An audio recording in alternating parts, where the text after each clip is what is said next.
Most people invest into the S&P 500 as a lazy way to get good returns.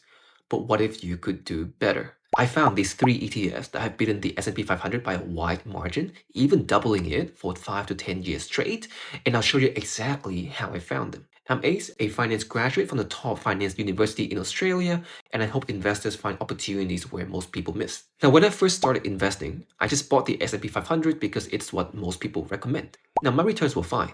But I did notice some ETFs were doing significantly better. And that's when I started analyzing performance history, sector strength, and where we were in the 18-year market cycle.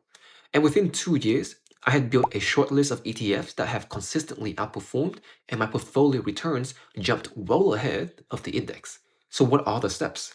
Now, step number one, compare annualized returns. Don't just look at the last year, compare 3-year, 5-year, and 10-year annualized return of those ETFs to the S&P 500. Consistent outperformance across multiple timeframes is exactly the filter I use. Step 2, analyze the holdings. Now look for companies with durable competitive advantages. Buffett calls them economic moats. So for example, if it's a tech ETF, I want to see dominant players like Apple, Microsoft, Nvidia, but not speculative penny stocks. Step 3, factor in the market cycle.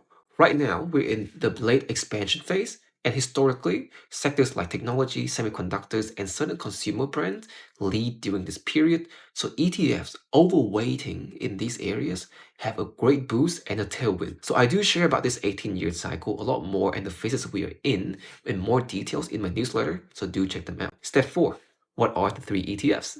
ETF number 1 is VGT, or Vanguard Information Technology ETF, heavy in top tech names with high margins and global dominance. 2 is SMH, or VanEck Semiconductor ETF, a pure play on chip makers powering AI, EVs, and cloud compute. ETF number 3 is QQQ, or Invesco Nasdaq 100 ETF, mainly technology with disruptive consumer brands like Costco, T-Mobile, and Pepsi. Step number 5, check the risk. Now, high growth sectors ETFs can be volatile, especially in a late cycle environment when corrections can be a lot sharper.